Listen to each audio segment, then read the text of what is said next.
Face aux défis sociaux et aux besoins en logement, Mission Unité Aînée incarne l'union des forces vives du milieu public et privé.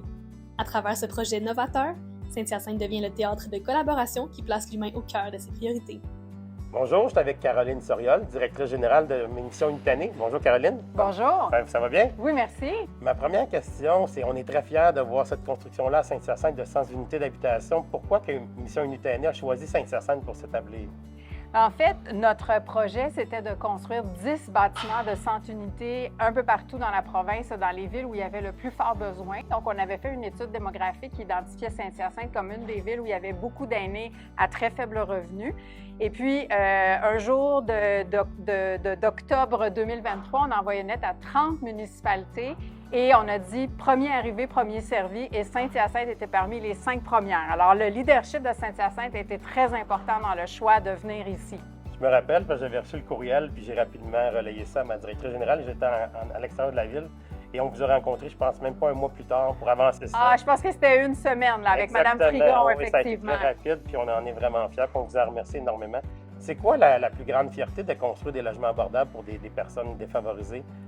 Pas Mission Unité Aînée. Oui, bien, notre mission, c'est d'offrir des logements aux aînés qui sont vulnérables économiquement. Donc, on a vraiment le sentiment là, de vouloir leur redonner, de s'assurer que les personnes qui ont construit le Québec, les hommes et les femmes, puissent vivre dans des logements confortables, sécuritaires, de qualité. Et s'ils vivent seulement avec leur pension de vieillesse, habituellement, c'est pas possible d'avoir un logement adéquat là, dans leur grand âge. Alors pour nous, c'est de venir combler ce besoin-là pour que les aînés du Québec, les aînés de Saint-Hyacinthe, puissent avoir des belles années devant elles et devant eux. Puis aussi, ce que j'ai remarqué, c'est que c'est 10 fois le même projet qui va être répliqué un peu partout.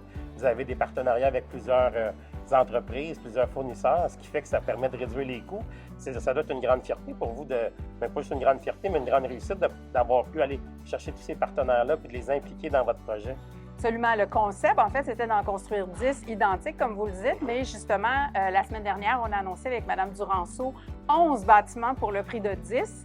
Alors, les économies qu'on a réussi à faire sur tout l'ensemble du programme nous permet de construire dans une 11e ville sans aucun dollar de plus à investir par le gouvernement. Donc, on est très fiers et ça démontre que quand les villes participent, quand les entrepreneurs s'y mettent, quand on a des développeurs et un concept aussi qui est très économique et efficace, on arrive à faire des merveilles.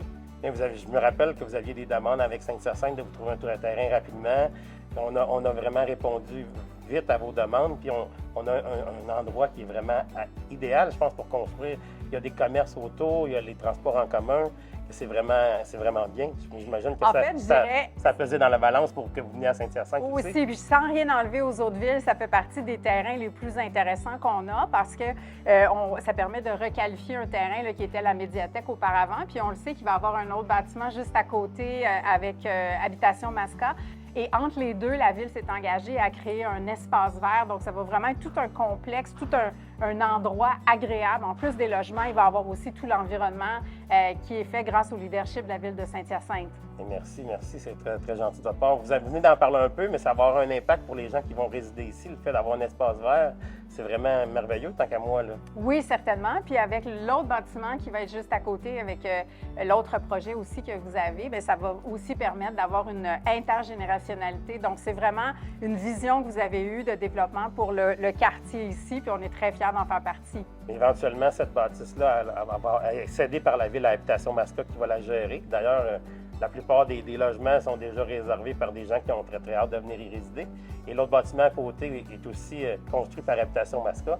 On va pouvoir former un bel environnement où les gens vont pouvoir vivre avec entre les deux bâtiments un parc. Ça va être vraiment de toute beauté. De toute beauté. Puis Monsieur Ladouceur nous disait qu'effectivement, tous les logements avaient déjà été assignés, qu'il y avait déjà 140 personnes qui souhaitaient venir vivre ici dans les 100 logements. Alors, c'est toutes des personnes dont la vie va changer radicalement quand elles vont pouvoir aménager ici dès l'automne prochain. Dès l'automne, ça va très, très vite. Mais je vous en remercie énormément.